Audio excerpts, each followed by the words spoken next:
Hi everyone, నేను ప్రస్తుతం కేరళలో ఉన్నాను. ఒకరోజు యూట్యూబ్లో షార్ట్స్ తిరిగేస్తుంటే షార్ట్స్లో ఒకటి వీడియో చూశాను. అందులో ఒక పెద్ద కోనేరు ఉంది. అది ఎక్కడంటే కేరళలోని ఒక ప్లేస్లో.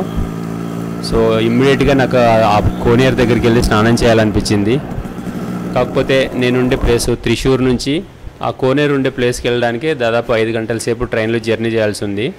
సో ఎలాగైనా పర్లేదు జర్నీ చేసి ఆ కోనేరుని డెఫినెట్గా వీడియో చేసి వ్యూవర్స్కి అందరికీ షేర్ చేసుకోవాలనిపించింది. సో పొద్దున్నే 4:30కి లేచాను. 4:30కి లేచి స్నానం చేస్తుంటే చాలా బద్ధకంగా అనిపించింది. ఇంకా నిద్ర మొత్తం వదలలేదు అసలు. సో అలాగా ఇంకా బైక్లో రైల్వే స్టేషన్కి వెళ్ళి రైలు ఎక్కాను. రైలు స్టార్ట్ అయింది. కేరళ ఎలా ఉంటుందంటే, మీరు కేరళకు వచ్చిన తర్వాత కేరళ స్టేట్లో ఏ ప్లేస్లోకి వెళ్ళాలి, ఎక్కడెక్కడ తిరగాలని ఎత్తుక్కోనక్కర్లేదు. ఎందుకంటే మీరు నిల్చున్న ప్లేసే చాలా అత్యంత అద్భుతంగా ఉంటుంది. అదే కేరళ స్పెషాలిటీ.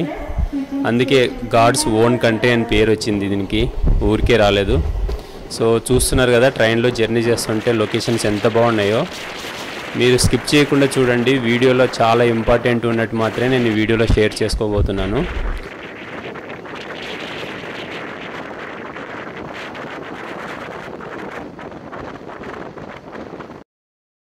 సో ఇది ఒక బ్రిడ్జ్ చూసారా, ఈ వాటరు.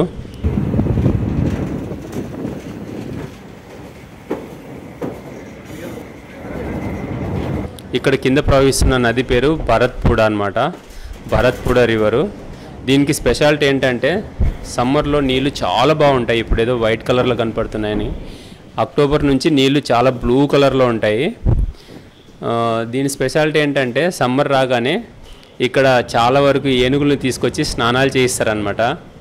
సో మీరు ఎవరైనా వచ్చి ఏనుగులకి స్నానాలు చేయడానికి హెల్ప్ చేయాలనుకుంటే సమ్మర్లో మార్చి కానీ ఏప్రిల్ మే నెలలో ఇక్కడ స్నానాలు చేయిస్తుంటారు. నేను చాలాసార్లు రైల్లో వెళ్ళేటప్పుడు చూశాను, కానీ నేను స్నానాలు చేయడానికి వెళ్ళలేదన్నమాట. సో అది ఈ స్పెషాలిటీ. ఇది వచ్చేసి ఈ నది షోర్నూర్ జంక్షన్ దగ్గరలో ఉంటుంది. Just walkable distance Shoranur railway station జంక్షన్కి. ఎవరైనా మీకు ఏనుగులకి స్నానాలు చేయించాలని ఇంట్రెస్ట్ ఉంటే రావచ్చు. సో అలాగ మొత్తానికి ఇలా జర్నీ చేసుకుంటూ మధ్యలో ఇంకా నిద్ర వచ్చింది. ఫుల్ నిద్రపోయి లేచేసరికి నేను చూడాల్సిన కోనేరు ఊరు వచ్చేసింది అనమాట. ఆ ఊరే కన్నూరు. కేరళలోని నార్త్ సైడ్లో ఉంటుంది. నార్త్ కేరళలో ఉండే కన్నూరు. సో మొత్తానికి అక్కడి నుంచి ఆ టెంపుల్ దగ్గరికి వెళ్ళడానికి దాదాపు ఒక అరగంట సేపు టైం పడుతుంది. 15 కిలోమీటర్ జర్నీ అన్నారు. అక్కడి నుంచి నడుచుకుంటూ వెళ్ళిపోయి ఒక బస్ స్టాండ్ దగ్గరికి వెళ్ళాను. చూశారు కదా, ఈ బ్లూ కలర్ బస్సులు చూడడానికి చాలా ఫాస్ట్గా వెళ్తాయి, కానీ లోపలికి కూర్చోడానికి చాలా ఇరుగ్గా ఉంటుంది. సో మొత్తానికి బస్సులో కూర్చొని వెళ్తుంటే నేచర్ చాలా చాలా బాగా కనపడింది. మొత్తం బ్రిడ్జెస్ ఇలాంటివన్నీ కడుతున్నారు ఇక్కడ. సో మనం కోనేరుకి వెళ్ళాల్సిన స్టాప్ వచ్చేస్తుంటే దిగాను. చూశారు కదా, ఆసీన్ ఇక్కడ కనపడుతుంది. కేరళ హీరోయిన్లకి చాలా ఫేమస్. ఎందుకంటే ఇక్కడ చిన్నప్పటి నుంచే అందరికీ కల్చరల్ ఆర్ట్స్ మీద బాగా ఇంట్రెస్ట్ కలిగేలా వాళ్ళకు డ్యాన్స్, లోకల్ ఆర్ట్స్ అన్నీ నేర్పిస్తారనమాట. అందుకే ఈ కేరళ హీరోయిన్స్కి చాలా ఫేమస్. సో మొత్తానికి మనముండే కోనేరు పేరు వచ్చేసి పెరాల్సెరీ టెంపుల్, శ్రీ పెరాల్సెరీ టెంపుల్. సో అక్కడికి వెళ్తున్నాం మనము. సో వెళ్తుంటే కోనేరు ఎలా ఉంటుందో అని చెప్పేసి నేను జస్ట్ విజువలైజ్ చేసుకుంటూ నడుచుకుంటూ వెళ్తున్నాను. నేను వీడియోలో చూసినట్టుగానే ఉంటుందా, ఎలా ఉంటుందో అన్నట్టుగా వెళ్ళాను. సో రావాల్సిన చోటికి వచ్చేసాను. అదే శ్రీ పెరాల్సెరీ స్వామి టెంపుల్. పక్కనే కోనేరు ఉంది. స్టార్టింగ్లోనే కోనేరు ఉందన్నమాట. నేను ఇంకా ఎంత దూరం వెళ్ళాల్సిందే అనుకున్నాను. పక్కనే కోనేరు ఉంది. సో మొత్తానికి నా బూట్లన్నీ విప్పేసి పక్కన పడేసి టటాయ్ కోనేరు దగ్గరికి వెళ్తుంటే ఎంత హ్యాపీగా అనిపించిందో నాకు. నేను ఎలా చూశానో వీడియోలలో సేమ్ అలానే కనపడింది.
హాయ్ ఎవరివన్, ఇది చూస్తున్నారు కదా, వెనకాల పెద్ద కోనేరు ఉంది. పుష్కర్ని అని పిలుస్తారు మలయాళంలో.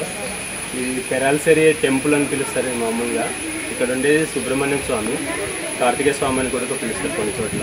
మనకందరికి తెలిసిందే సుబ్రహ్మణ్య స్వామి అంటే శివ కొడుకు. సో తన టెంపుల్ అనమాట. లోపల ఇంకా అయ్యప్ప స్వామి, శివ వాళ్ళు కూడా ఉన్నారు, ఆ దేవుళ్ళు కూడా ఉన్నారు. వీటితో పాటు యాక్చువల్గా దీనికి హిస్టారికల్గా రికగ్నైజేషన్ వచ్చింది ఏంటంటే, పౌరాణికాల్లో ఇంతకుముందుకు లార్డ్ శ్రీరామ శ్రీలంకకి వెళ్ళేటప్పుడు, ఇండియా నుంచి శ్రీలంకకి వెళ్ళేటప్పుడు ఇక్కడ ఈ దారిలో బ్రేక్ తీసుకున్నారంట. సో ఆ హిస్టరీ ఉందన్నమాట ఈ టెంపుల్కి. సో పెరాల్సెరి టెంపుల్ యాక్చువల్గా మీరు ఇప్పుడు చూస్తున్నారు కదా, ఇది మొత్తం ఈ కోనేరు అంతా కొంచెం డిఫరెంట్గా ఉంటుంది. ఇది మొత్తం ఈ రీజన్ అంతా నార్త్ కేరళ అని పిలుస్తారు. నార్త్ కేరళ ఏంటంటే కర్ణాటక కొంచెం దగ్గర ఉండటం వల్ల కోనేరు ఆర్కిటెక్చర్ స్టైల్ కూడా కొంచెం మారింది. మామూలుగా కేరళలో పాండ్స్ అన్నీ ఇలా ఉండవు, జస్ట్ ఫ్లాట్గా ప్లెయిన్గా ఉంటాయి. బట్ ఇక్కడ నార్త్ కేరళకు వచ్చేసరికి కర్ణాటక దగ్గర ఉండటం వలన, లేదంటే ఇంకా వేరే రీజన్లో ఉండడం కానీ ఇలాంటి, అంటే మన సౌత్ ఇండియాలో తమిళనాడు, ఆంధ్రప్రదేశ్లలో ఎలాంటి ఆర్కిటెక్చర్ స్టైల్ ఉంటుందో అలాంటి ఆర్కిటెక్చర్ స్టైల్లోనే ఇక్కడ కోనేరు ఉంది. అది ఇక్కడ స్పెషాలిటీ. కోనేరు మాత్రం చాలా చాలా చాలా బాగుంది. అసలు ఇక్కడికి స్విమ్మింగ్ చేయడానికి అలౌ చేయరంట, బట్ కోనేరు మాత్రం నీళ్ళు మాత్రం చాలా చాలా బాగుంటాయి. సో పెరాల్సెరి టెంపుల్, సుబ్రహ్మణ్య స్వామి. సో ఇప్పుడు వర్షాకాలం కదా, నీళ్ళతో నిండిపోయినందువల్ల కొంచెం మనకు తక్కువగా మెట్లు కనపడుతున్నాయి. నీళ్ళు అయితే చాలా చాలా బాగున్నాయి. వెళ్ళంగానే 5 గుక్కలు నీళ్ళు తాగాను,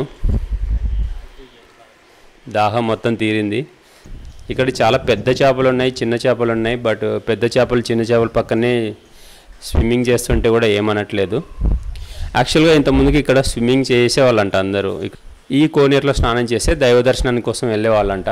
కాకపోతే కోవిడ్ వచ్చిన తర్వాత చాలా వరకు టెంపుల్స్ దగ్గర ఉండే పబ్లిక్ కోనేరులని అంతా స్విమ్మింగ్ చేయకుండా ఆపేశారు. సో నేను కోవిడ్ని చాలా చాలా బూతులు తిట్టేసుకున్నాను. మంచి స్విమ్మింగ్ చేయడం మిస్ చేసుకున్నాను ఇక్కడికి వచ్చి. ఏం పర్వాలేదు, బట్ కోనేరు చూడంగానే కడుపు నిండిపోయినట్టుగా అనిపించింది నాకు. ఇక్కడ స్పెషాలిటీ ఏంటంటే, ఇది మెట్లుగా ఉంది కదా బావి. ఇలాంటి ఆర్కిటెక్చరు మనం మ్యాక్సిమం డౌన్ సౌత్లో చూసింటాం. అంటే తమిళనాడు, తెలంగాణ, ఆంధ్ర, కర్ణాటక ప్లేస్లలో ఎక్కువ ఇలాంటి బావిలు ఉంటాయి. నేను కూడా ఆంధ్రప్రదేశ్లో కొన్ని చోట్ల చూశాను అనమాట, మెట్ల బావిలు అని పిలిచేవాళ్ళు. ఇక్కడ కేరళలో ఎందుకు వచ్చిందా ఇలాంటి బావి? నేను మిగతా చోట్ల తిరువేంద్రం కానీ, కొచ్చి, త్రిశూర్ ఇలాంటి ప్లేస్లలో మామూలుగా ఫ్లాట్గా ఉండే బావిలు, కోనేరులోని పుష్కరాలను చూశాను. కానీ ఇలాంటి ఇక్కడే ఉంది. ఇది కాకపోతే కర్ణాటక బార్డర్కి దగ్గర అనమాట. ఇది జస్ట్ 100 కిలోమీటర్లు వెళ్తే కర్ణాటక వస్తుంది. సో కర్ణాటకలో కూడా ఇలాంటి స్టైల్ ఆఫ్ ఆర్కిటెక్చర్ ఉండే కోనేరులు ఉన్నందువల్ల వాళ్ళని ఇమిటేట్ చేస్తూ, లేకపోతే ఆ బావిల్ని చూసి ఇన్స్పైర్ అయ్యేసి ఇలా కట్టారేమో అని అనుకున్నాను. బట్ ఏదైనా కూడా చాలా కేరళలో ఒక యూనిక్ స్టైల్లో కట్టిన కోనేరు లాగా అనిపించింది నాకు. చాలా చాలా లోతుందంట, కింది వరకు ఉందంట. సో మళ్ళీ నేను సమ్మర్లో రావాలనుకున్నాను. నేను ఇంకా మెట్లు దిగేసి కింది వరకు వెళ్ళిపోయి నీళ్ళని తాకాలని ఉంది నాకు. అన్ని మెట్లు చూడాలని ఉంది. సో డ్రోన్ ఎగరేయడం కోసం ట్రై చేశాను. పైన ఎలక్ట్రిక్ వైర్స్ ఉన్నాయి. డ్రోన్ దానికి తగిలేసి గంగార్పణ అవుతుందేమో అనిపించి చాలా జాగ్రత్తగా డ్రోన్ ఎగరేసాను. ఒకసారి అయితే నా డ్రోను వైర్ మధ్యలోకి వెళ్ళిపోయింది. అసలు దాన్ని బయటికి తీయలేను, అలానే అక్కడ ఉంచలేను. అలాంటి కండిషన్లోంచి చాలా జాగ్రత్తగా నా డ్రోన్ని నేను కాపాడుకున్నాను. కొన్నిసార్లు అయితే డ్రోన్ ఎగరేయగానే పెద్ద వర్షం వచ్చేసింది. ఆ వర్షంలో నా డ్రోన్ చిక్కుకుపోయి ఉంటే జాగ్రత్తగా తీసుకున్నాను అనమాట.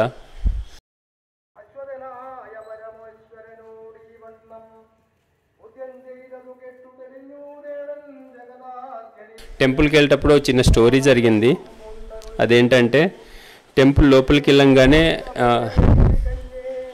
టెంపుల్ దర్శన వేళలు వచ్చేసి పొద్దున 5 గంటల నుంచి 11 గంటల వరకు, తర్వాత మళ్ళీ క్లోజ్ చేసి 4 గంటలకు ఓపెన్ చేస్తారంట. 4 గంటల నుంచి రాత్రి 8:30 వరకు ఓపెన్లో ఉంటుందంట దర్శనానికి. సో మొత్తం కేరళ టెంపుల్ అంటే మనకు తెలిసిందే కదా, ఆ పగోడల్లాగా ఉంటాయి ఆర్కిటెక్చర్ స్టైల్ అంతా. సో షర్టు మొత్తం తీసేసి వెళ్ళాలి. మీరు ఏమనుక రావాలనుకుంటే లుంగీ కట్టుకొని వస్తే బాగుంటుంది. ఒకవేళ జీన్స్ ప్యాంట్ వేసుకుని వచ్చినా కూడా పైన టీషర్ట్ షర్ట్ ఉంటే తీసేయాలి. షర్ట్ లేకుండా లోపలికి వెళ్తేనే దైవ దర్శనానికి అలౌ చేస్తారు ఇక్కడ. సో నన్ను తీసేయమన్నారు, నేను టీషర్ట్ తీసేసి వెళ్ళాను. సో ఇక్కడున్నది మాత్రము సుబ్రహ్మణ్య స్వామి, కార్తికేయ స్వామి అని కూడా పిలుస్తారు. మన లార్డ్ శివకు పుత్రుడు అనమాట, శివపుత్రుడు ఈయన. ఆయనతో పాటు ఇక్కడ అయ్యప్ప స్వామి కూడా ఉన్నారు. సో నేను వెళ్ళంగానే అక్కడ ప్రసాదము ఇస్తున్నారనమాట. ఆ స్టోరీ ఏంటంటే, నేను లోపలికి వెళ్ళంగానే ప్రసాదం తినాలని ప్రసాదం కౌంటర్కి వెళ్ళాను. కాకపోతే వాళ్ళు దైవ దర్శనం చేసుకుని వచ్చిన తర్వాతనే ఇస్తామన్నారు అనమాట. సో ముందు నేను టోకెన్లు తీసుకోవాలనేమో అని వచ్చాను. అంటే టోకెన్ అక్కర్లేదు, మీరు దర్శనం చేసుకుని వచ్చేయమన్నారు. సో అలాగా మొత్తానికి పంతుల చేత చివాట్ల లాంటి ఒక వార్నింగ్ తీసుకొని మొత్తానికి టెంపుల్కి ఒక 2-3 రౌండ్లు వేసి దర్శనం చేసుకున్నాను. సుబ్రహ్మణ్య స్వామి గారి దర్శనం చాలా బాగా అయింది. అలాగనే ఇక్కడ ఒక నాగదేవత కూడా ఉందన్నమాట. ఎవరైనా నాగదోషం ఉన్నవాళ్ళు ఇక్కడ నాగదేవతకి పూజలు చేస్తే వాళ్ళకి నాగదోషం తగిలిపోతుందని చెప్పి ఒక నమ్మకము. అలాగనే అయ్యప్ప స్వామి గారు కూడా ఉన్నారు. పురాణాల్లో ఈ పుణ్యక్షేత్రానికి ఒక పెద్ద పవిత్రత ఉంది. అదేంటంటే శ్రీరాముడు లక్ష్మణుడు కలిసి భారతదేశం నుంచి శ్రీలంకకి వెళ్ళే ప్రయాణంలో అలసిపోయి ఇక్కడే పెరాల్సేరి టెంపుల్ దగ్గర సేద తీరారంట వాళ్ళు. ఆ కోనేరు అయితే వదిలిపెట్ట బుద్ధి కాలేదు. అలాగనే వీడియోలు ఫోటోలు డ్రోన్లతో తీస్తూనే ఉన్నాను, ఫోటోలు తీసుకుంటూనే ఉన్నా. అదేనమాట ఈ టెంపుల్ ప్రశస్తం. ఈ టెంపుల్ కనుక మీరు రావాలనుకున్నారంటే కేరళలోని కన్నూర్ అనే ప్లేస్కి వస్తే, కన్నూరు నుంచి పెరాల్సేరి టెంపుల్ అంటే 15 కిలోమీటర్లు జర్నీ చేసుకొని వస్తే పెరాల్సేరికి రీచ్ అవ్వచ్చు. సో కన్నూరు వరకు రైల్లో రావచ్చు మీరు. రైల్వే స్టేషన్ ఉంది కన్నూరుకి. నేను కూడా త్రిశూర్ నుంచి కన్నూరు వరకు రైల్లో వచ్చేసి రైల్లో నుంచి తర్వాత బస్ ఎక్కేసి 15 కిలోమీటర్లు జర్నీ చేసుకొని పెరాల్సేరి స్వామి టెంపుల్కి వెళ్ళాను. ఇంకా ఎవరైనా ఫ్లైట్లో రావాలనుకుంటే దగ్గరలో ఎయిర్పోర్ట్ వచ్చేసి కోజికోడ్ ఎయిర్పోర్ట్ అనమాట. కోజికోడ్ వరకు ఫ్లైట్లో వచ్చి అక్కడ నుంచి ట్రైన్లో వస్తే 1.5 గంటలో ఇక్కడికి కన్నూరుకి చేరుకోవచ్చు. అక్కడ నుంచి చెప్పాను కదా, ఒక 1/2 అవర్ సిటీ బస్సులో ట్రావెల్ చేస్తే పెరాల్సేరి స్వామి టెంపుల్ వస్తుంది. సో అవి డీటెయిల్స్. ఈ టెంపుల్లో నేను ఎప్పుడోసారి స్నానం చేయాలని కోరిక మాత్రం మనసులో ఉండిపోయింది. తొందరలో ఇక్కడ నేను స్నానం చేస్తానని గట్టి నమ్మకంతో ఉన్నాను. స్వామి సుబ్రహ్మణ్యం కూడుకో మాట ఇచ్చాను, ఇక్కడ నన్ను స్నానం చేయించేటట్టుగా మీరు అలౌ చేయాలన్నట్టుగా. చూడాలి నా కోరిక తీరుతుందా లేదనేది. అప్పుడే వర్షం ఆగిపోయింది. వచ్చి నేను 20 డేస్ అవుతుందేమో. ఇక్కడ కంటిన్యూస్గా వర్షాలు వస్తూనే ఉన్నాయి. అందుకే బయటికి వెళ్ళిపోయి మంచి లొకేషన్స్లో తిరగలేకపోతున్నాను. కారు ఉంటే బాగుంటుంది, కాకపోతే నా దగ్గర కెమెరాలు ఇవన్నీ వేసుకొని అవన్నీ ప్రొటెక్ట్ చేసుకోవాలంటే చాలా కష్టము. కొంచెం వర్షం తగ్గితే మొత్తము కేరళలో ఉండే మంచి ప్లేస్లన్నీ వీడియోలు తీసి యూట్యూబ్లో పెట్టాలని ఉంది. Thank you, bye.